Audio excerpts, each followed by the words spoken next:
Cool. Welcome to Maverick Healers. I have a special guest, a really dear, I say dear friend, the owner of Thrive Learning Collective. And Sandra, I would love to just welcome you to Maverick Healers and just start off from the very beginning of what do you think the meaning of Maverick is for you? Well, first of all, I would consider us very good friends too, Yep. longtime friends. And and thank you for having me here. Well, it's my honor to have you here. It's I think we've gone through enough to share, and I'd love the world to learn more about you. So um, Uh, let's we'll start off with this question. What pivotal point in your path that led you to become a healer? well, you want me to answer that Maverick question? Oh yes, let's do the Maverick question. Just like old times, right? That's it. We're just gonna go. So, what is a Maverick to me? I feel like a Maverick is somebody that pursues their life passion or life purpose with passion. And, yes, they care about what people think and they can care about it, but that's not going to derail them. They're going to pursue the life purpose with passion. That's what I think a Maverick is. Well, you already know the next question then. What's the pivotal point that made you choose to become a healer, and how does it define what you do? I became involved in personal development years ago when I had been as an entrepreneur in a ski business and a importing business and telecommunications business. And one common thread in all of it is I loved guiding people to be their best. And so I just was really interested in personal development. And through a set of circumstances, I ended up, wanting to do something that made an impact in the world other than managing people. I know that that was helpful. I wanted to do something bigger. And so I started looking into becoming a psychologist, getting my master's degree in psychology. And as I was looking at that, I thought, oh, I don't know if I want to do that. And one of my friends, I was talking to, and I said, gosh, I just want to find out what I want to do. Like, what's my life purpose here? What am I supposed to be doing here? And she goes, you've got to go see a friend of mine. And I go, okay, why? And she goes, oh, she does this really cool energy work. And I go, well, what is it? And she goes, I don't know. And I'm like, okay. So I went and it was really cool. This lady, she's a wonderful lady, had me lay down on a massage table and she was doing this work with her hands and I had no idea what she was doing. And, like I was laying down there and I'd crack open one eye, like, oh, what is she doing? And I noticed her laying her hands over my heart and then my stomach and all that kind of stuff. And all of a sudden, she got to the top of my head and I felt this energy shoot all the way down to my feet. And I thought, wow, that was something. And then I asked her, what is this? And she said, Reiki, I'm doing Reiki on you. And I didn't pursue it much after that. I mean, I didn't ask her more questions because I was like in total, I have never felt so relaxed in my life. When you have a really good massage and you walk out, you're like a noodle. Oh I yeah. felt that like 100 times over. And so I remember coming home and my kids and my husband at the time were playing basketball in the driveway. And I'm looking at them like I see them in a whole different way. And then I get out of the car and they're looking at me like, who is that woman? Because the way I figure it, I must have looked so relaxed. They were not used to seeing me that way. So, Wow. anyways, I ended up taking a really nice hot bath. I had a glass of wine and just relaxed and ended up going to bed. And I woke up really early that next morning. And I went for a run and I lived in Vermont. So it was beautiful. And as I'm running, I'm seeing the sky is bluer than blue and the trees are greener than green. And it's just like a surreal event. And I'm running and I'm feeling so good inside. And I got home, and at the time I had 4 boys at home.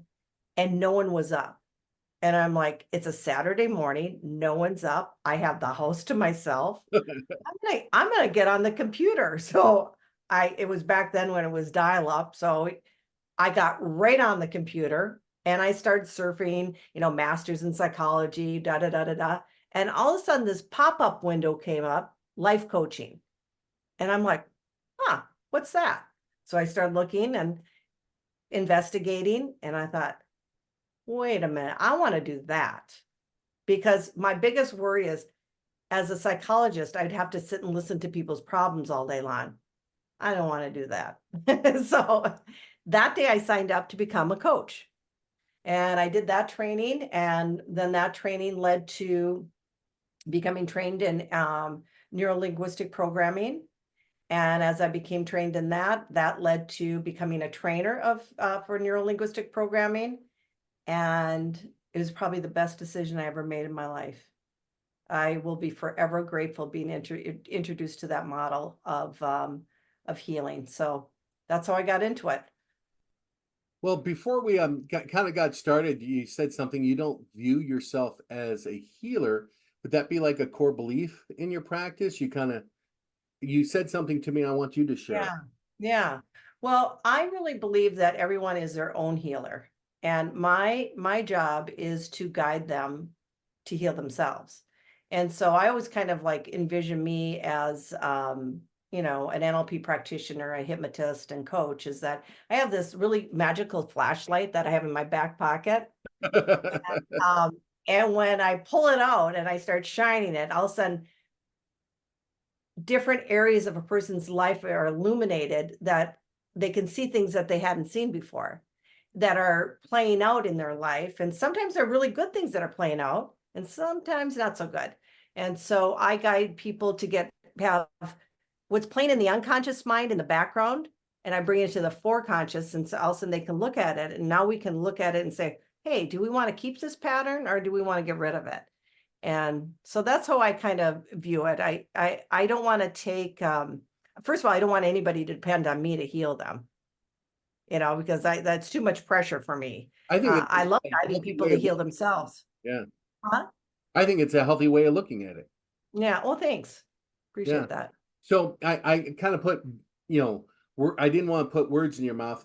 Would you say that is a core belief of your practice, or do you have one that, you do carry and it reflects in your practice how you approach things? Or was that it? I didn't want. Yeah, I do believe that we are co-creators of our experience. I happen to believe in a higher power. A lot of my clients that come to me, they might call their higher power God.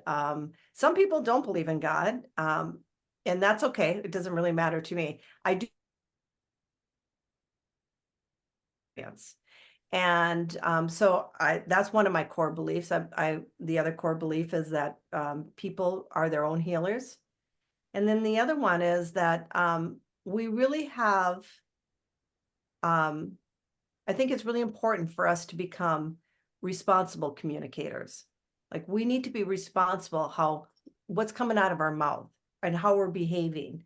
And we need to be responsible for our own change. You can't depend on someone else changing so you can have something. So those are probably my three core beliefs. I love that. That's very powerful. How do you tailor your approach to like cater your individual needs or of your diverse clientele? I know you have a lot of different people.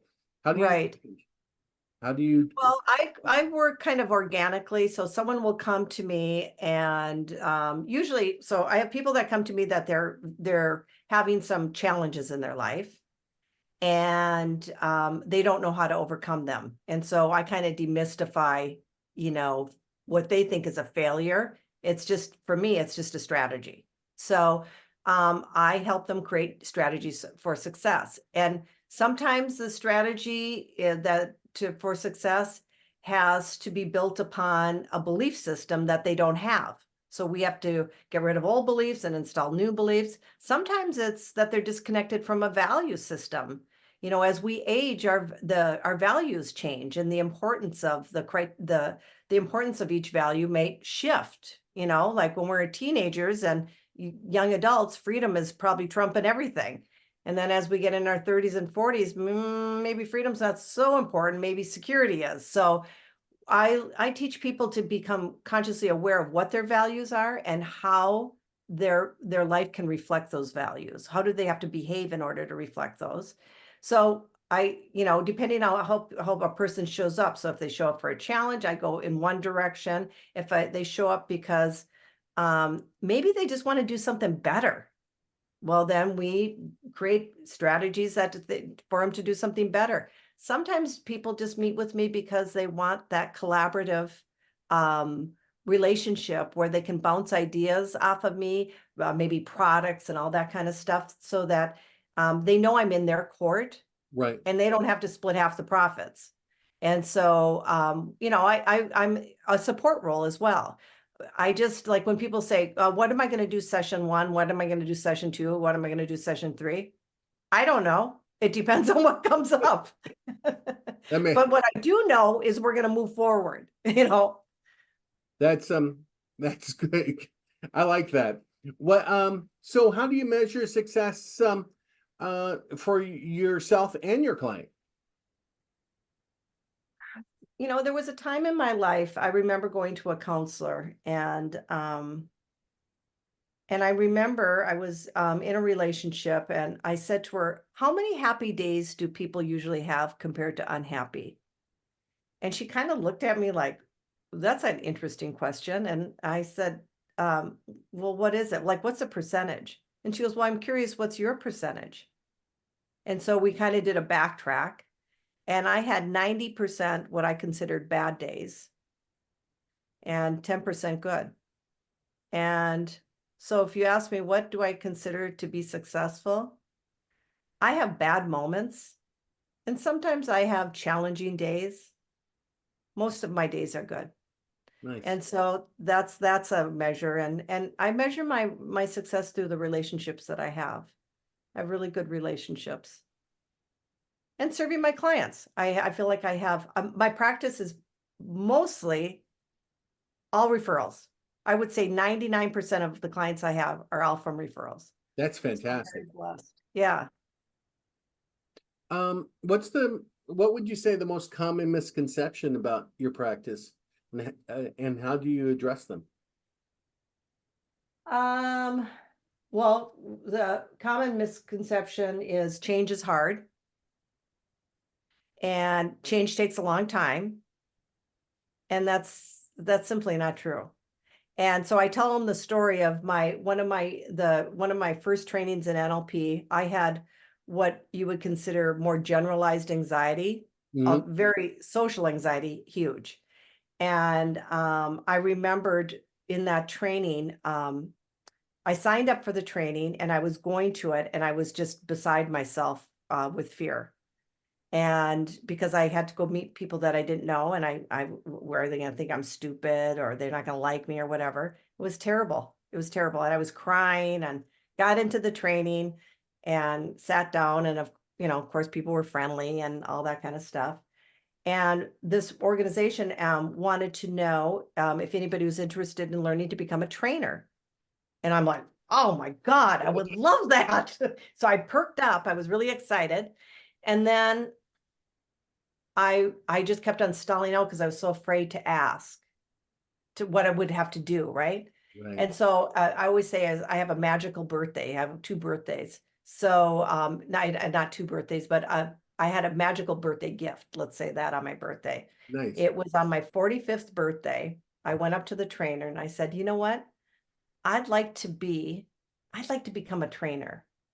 And he said, you would? And he goes, well, how come you haven't done it so far? And my eyes swelled with tears. And I go, because I'm scared. And he goes, that's 15 minutes of work. And I'm like, right, 15 minutes of work. So anyways, he said, next time I do a demonstration, volunteer for it. And we'll do 15, I'm going to take you through a process. And I bet that fear will go away. So I go, okay. So I braved it up. I mean, I was sweating, like my palms were just sweating. I got up in front of the class and we started talking about what it was, and I had said that my therapist thought I had generalized anxiety and da da da da da. And I kept on referencing audio channel. I kept on looking over to my I don't know, right or left ear. And so he started asking me about that. And all of a sudden, Mrs. Wagner voice that my third grade teacher came up. I'm Oh, like, where is she? Is she in the room? And this is what I heard.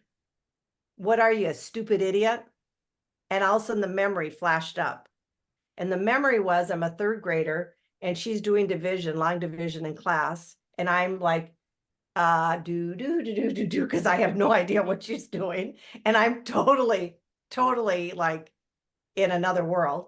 And she said, Sandy, it looks like you already know how to divide. Why don't you come in front of the class and show us?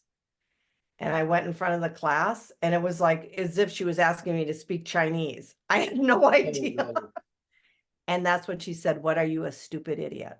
Ouch. And so I sat back down and I mean, heartbroken. And I came home and I told my parents and my dad, he's like, no one's going to call my girl a stupid idiot. And he tutored me in math, and math ended up being one of my better subjects. Cool. Well, anyways, what we did with this an NLP technique, we changed the submodalities of the experience. So we changed her voice to Elmer Fudd's voice. And I'm like, well, I can't take that seriously. That's just like ridiculous, you know? So anyways, it ended up that I thought it was kind of like bullshit. You know, I'm like, there's no way. I have had this anxiety for a lot. I mean, think of it. I think what are you, 9 or 10 in Right. third grade? Yeah, so 35 years. There's no way he could get rid of this. And, you know, I'm going to be a little bit more giving, probably a 30-minute process.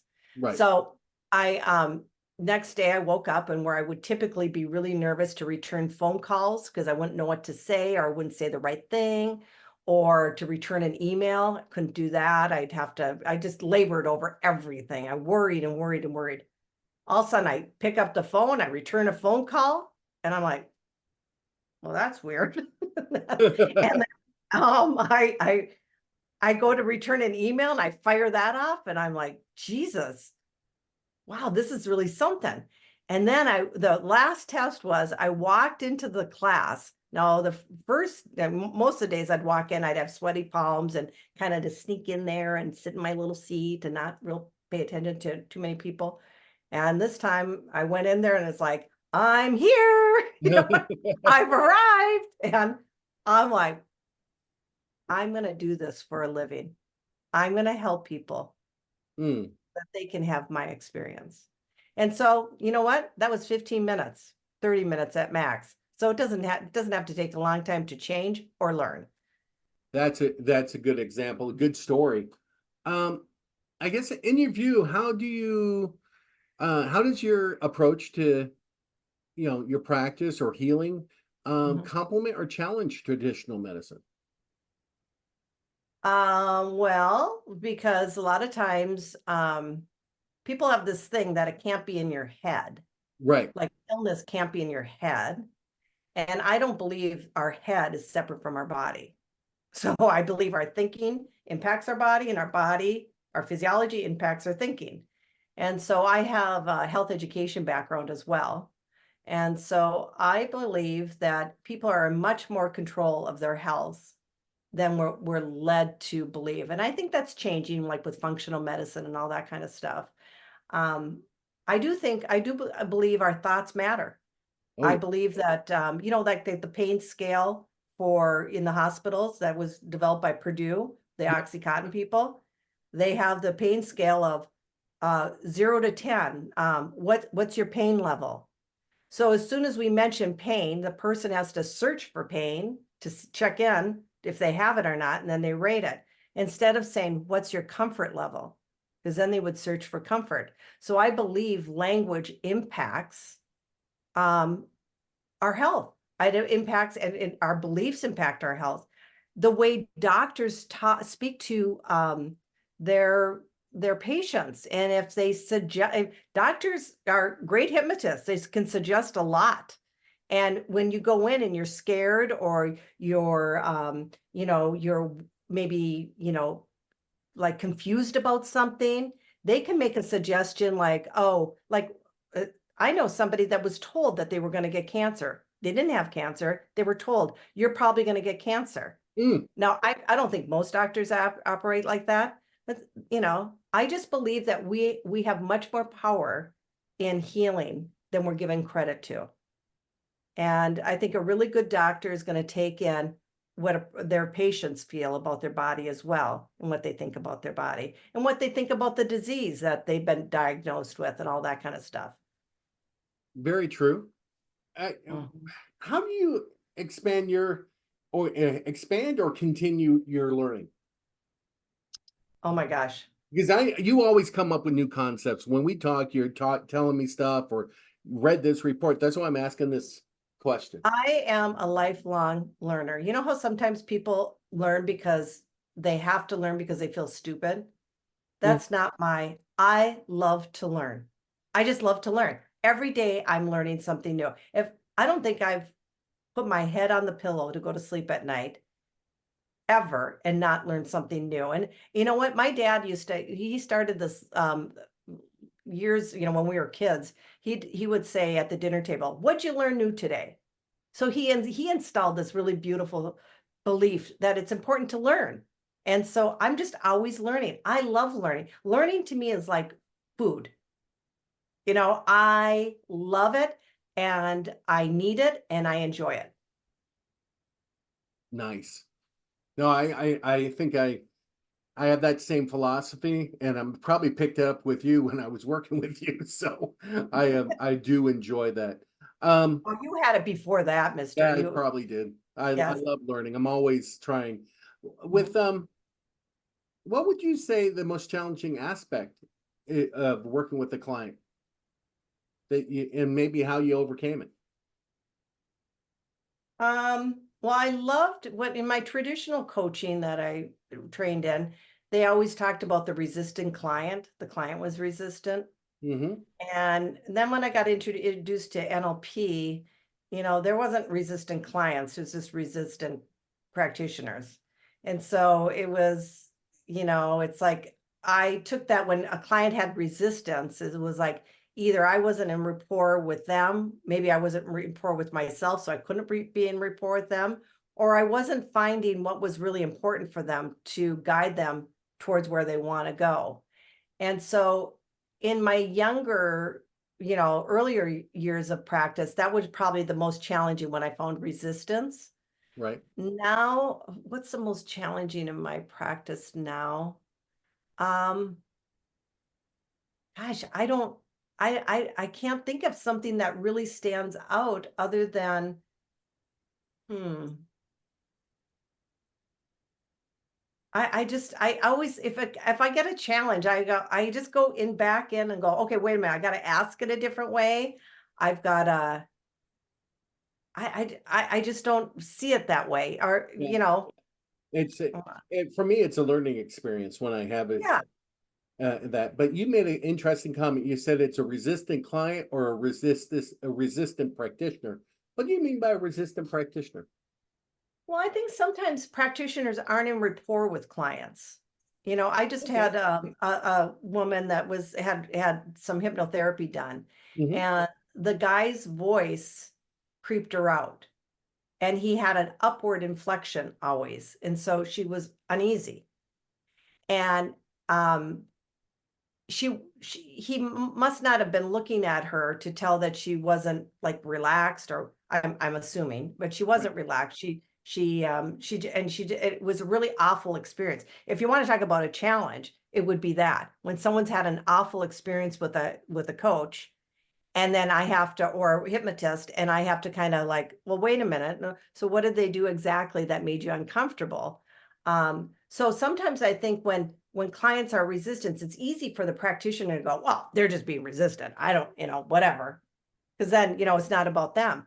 I don't believe that. I believe that it's just a learning experience for us to understand what's their strategy, what's making them resistant, and understanding that, and so that we can go in a different way, so we can get in connection with them, so we can lead them to a different place. So, and it's kind of an easy excuse for practitioners. Like if someone doesn't do, like they come to you for stop smoking or weight loss and they don't do it, well, they didn't want to do it anyways. Well, Uh, um, well, do you have a particular case that kind of stands out for you, and that you can give us an example how you would navigate it? for resistance, well, Yeah. Or a particular challenging case in general and how you navigated it.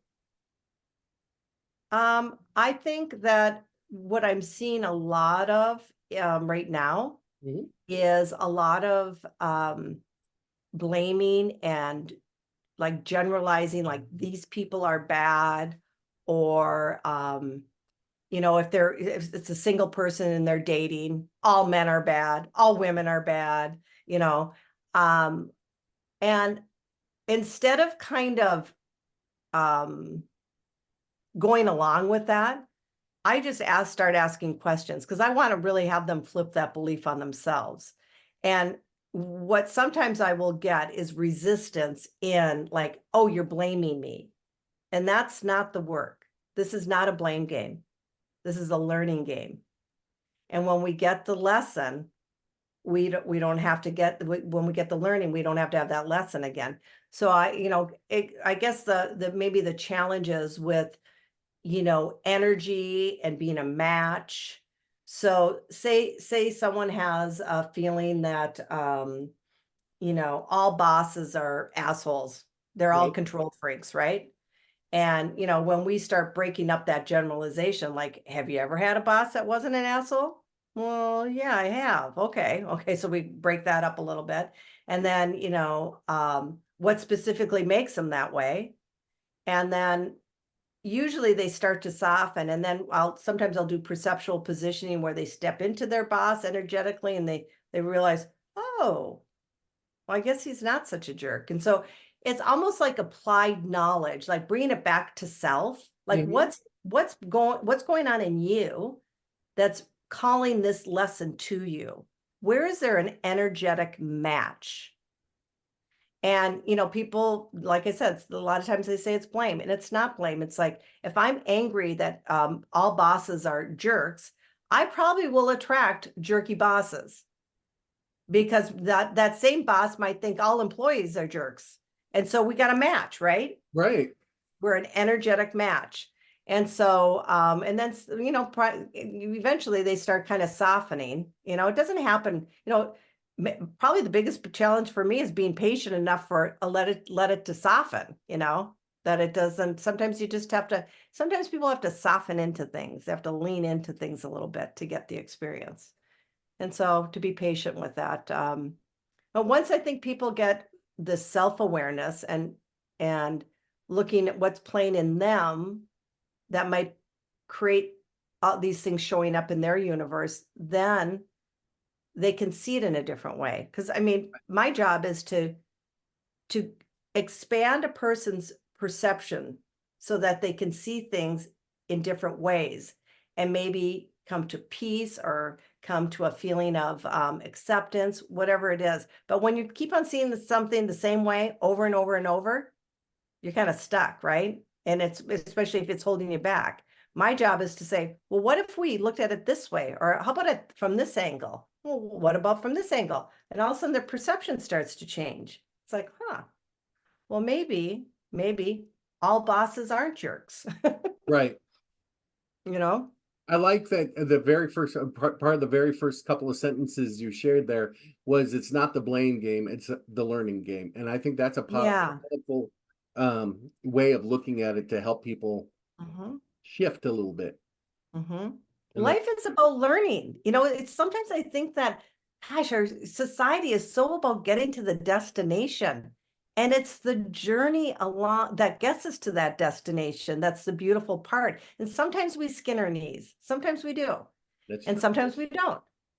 And it's about enjoying it. And I know when sad things happen, you can't really enjoy it. You can appreciate the learning of it, you That's know? true. Um, can you share or discuss a particular therapy model that or technique that you find especially effective? Well, I will, the model that I work from is neuro-linguistic programming. And Right. I will tell you what I have found since COVID has been a huge, it's the simplest little technique that has profound effects. And usually, because people are scared since COVID, people, their nervous system is ratcheted up and they're scared. And when you're scared, you tend to react in ways that maybe wouldn't be the same as when you're, in your normal state, like you're in a relaxed state, or even a little bit, in a state where you can actually have a little bit more alertness. And when I teach people how to relax their nervous system first by just breathing, and that's, in NLP, we really believe that your physiology, change your physiology, you change your emotional state. So you just allow yourself to breathe, put your shoulders back and your chin up, all of a sudden, oh, things start looking different. And then the other thing is this perceptual positioning I use quite often is sometimes I think people get so focused on how they see something, they don't even entertain the way of thought that maybe someone's seen it differently than you, or maybe something's playing for someone else that is making them act in a certain way. It's like our compassion has gone out the window. And so I have people like, see through another person's eyes, hear what they're hearing, feel what they're feeling, to get a perspective of where they're coming from. And it's really quite beautiful because people will come into me like with mad on about something in a situation. I've even actually done it with people getting ready to divorce, and we do this little exercise. And it's like, oh my God, it's, if I ask a person, just see it as from the observer, that interaction, and they see it. And I go, tell me what you see. Suspend all of your beliefs and values. Just tell me what you see. Two angry people, people looking like one's sad and angry, one's feeling oppressed, or whatever it is. Okay, beautiful. Now step into each, the other person that's in the situation, and they get a perspective, and all of a sudden you can just see as they step out of it and you start talking, what's the learning you can get from what's going on with them? And all the light bulbs start going off. It's like, oh my God, they're really scared. And it was really interesting when I was looking at that from the observer, I noticed I wasn't being very nice. Like I was kind of being a certain way that wasn't being welcoming for change or anything like that. I mean, this is profound. Oh, yeah. And so with this learning, let's look at that situation again. And then we kind of combine another little technique, new behavior generator, and, just start running a movie of that person acting differently. And now remember, it's the person that's coming Right. to me that's acting differently. And see how that plays out when my client shows up differently. And it's a whole different way of being. And so I think in our society, we've lost the skill of walking into someone else's shoes, having compassion and empathy, and we can get really reactive. And that's not so helpful most of the time. So that's true. Well, I guess with couples and everything else, how do you work with skeptics or even people are hesitant to open up to you? How do you get them to open up? Well, that's the beauty of NLP. We're masters at rapport. I don't think I can't remember the last client that didn't open up. It usually is. I had one I Me had too. one lady that came to me recently, and you know, she just sat in the chair, and I look at her and I go, "So what's going on?" And she said, I'm not feeling good." And I just leaned into her and I said, "Well, what's that like for you?" And tears. Oh, wow. And she's, "I haven't cried about this and to very many people." And NLP practitioners, hypnotists are very good at getting in rapport with people very quickly. And once you're in rapport, you gain that trust and connection. And then people, I think generally people want to get better, if they're coming to you for a challenge or something that's holding them back. I agree with that. What advice would you give someone that's seeking alternative healing maybe for the first time? Well, I would say explore options Okay. and interview people, and then go with the one that you feel you just feel at peace with. There's going to be people that you talk to that you go, something's not right. Like you're reading something, or yeah, I don't like that. But then there's going to be, it's like the three little bears. Eventually you're going to go, this is the right one. Right. And then, a cautionary note: if any practitioner ever um, imposes their belief system over you, run. Yeah. Because that's not our job. Not our job. That's so true. I'm shaking my head because I had someone share a story with about another practitioner yesterday Mhm, during a session, and how they were forcing their belief system on them. So when mhm, you're saying that, I'm like, yes, that's so true. Um, mhm, you have an emotionally demanding profession. How do mhm, you take care of your own mental health or your own, and how do you prevent yourself from burning out? mhm. Well, I'm a firm believer. There are a lot of people that I've trained in NLP that will come to me and say, "You don't understand. I'm an empath. I take on energy," and I'm like, "Yeah, so am I." Um, I just have a really nice, healthy boundary of when I'm working with someone. If I'm attaching to their energy, then I'm not really being in service to them. So I just have the ability to, I'm here to be in service and to guide them to make the changes that they came to me to make. And I don't really take on their energy. And I actually think this is my little rule of thumb. If I feel depleted after a session, I'm doing way too much work. It's, the client is the person that's supposed to be doing the work. I'm the Right. guy. So I'm trying to muscle it too much, or, I mean, I'm lucky with the, neuro-linguistic programming. We have some presuppositions, some beliefs that when I use them as teaching points with my clients, that when you adopt them, it's their choice. It makes life a whole lot easier. And so, for me, I look at it and say, you know, I I don't have to take on another person's energy. I have healthy boundaries. I also don't schedule people back to back, because Hmm. it's like you got to have time to just have downtime. And I have the belief system that I got a perfect amount of energy. I do. And if Right. something hits me wrong, it's usually because I'm not resourced up myself. Like I'm tired. Maybe I've overworked. I've done too much.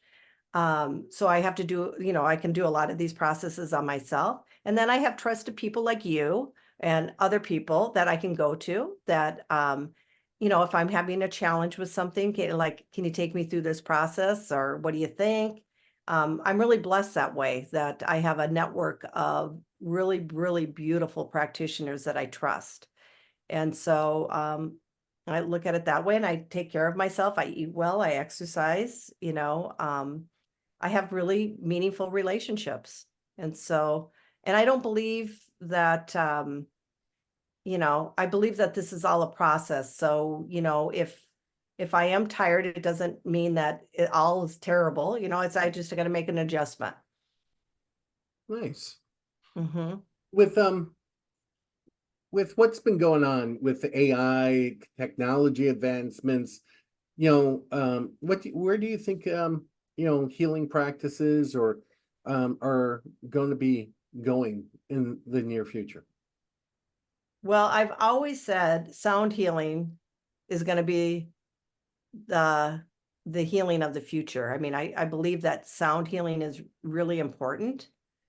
Um, I believe that practitioners like us would be very hard to replace, because it's such a nuance in our there's so many nuances in our relationships with our clients, and how it's not just computer code, you go to here to there.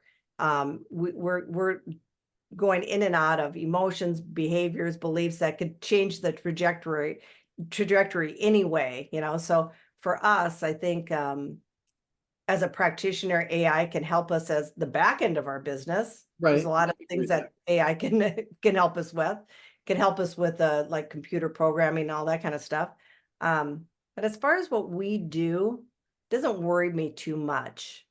I know there's a lot of people that are worried about it, and I know that there's a lot of people that think of like one source of AI, all of a sudden they're going to start conditioning us to be robots ourselves, basically. Right. And I just got to believe that there's going to be enough competition in the market, that there's going to be all sorts of different open source AI that we can tap into. And I don't know. I'm not afraid of it. And I'm certainly not afraid of someone, AI taking over my role. Um, I just think that the more we can approach it with not a fear-based mindset, but a level-headed, mindset where we have a combination of logic and emotion, then we can make good choices about AI. Right. So No, yeah, I agree with you. I love that, and I need to talk to Jennifer and you to get you guys together. Jennifer's my wife. She does and is learning sound healing, working on, and she's an opera beautiful. singer, has a doctorate in music. So she's Yes. an amazing woman. I'd love to just for you guys to talk. But Yes. Beautiful. let me get back to the questions and podcast. What advice would you give someone who is thinking about maybe starting a therapy business and doesn't know what to expect? Well, I would say, if they're not trained, to search out a reputable training organization and, first decide what's really important for them, what do they want to attain in this business. And, as you know, as an entrepreneur, Hmm. there's some elbow grease in there, and there's some patience in there. And if you don't have a curious mindset, or if you're super afraid of failure or making a mistake, entrepreneurship is probably not for you, because you just got to go for it, and it's not going to be perfect. We're doing this interview. It's not perfect. It won't be perfect.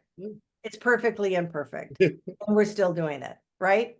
And so, it's really about getting clear on what you want, what's important for you to attain, and then what values really you want to have represented in that. And then go for, if you haven't been trained, go for a reputable training organization, and then create systems for success. It's like once you get the system down, I think most entrepreneurs are afraid because they don't know what it all entails. And there are people like you and me that have done this a million times over, not a million, many times over. Sometimes And it so, feels like a million. yeah, so it's not rocket science, Right. like we can give you the structure of what you need to do. And, we could coach somebody through that. And that's what I love about coaching at slash consulting. I can help someone set up their business as a consultant, or I could coach them through. I'm like, well, I think you're going to get better return on investment if I just tell you what you need to have this system set up, and you need to have this system set up. And then I'll coach you through, developing your business.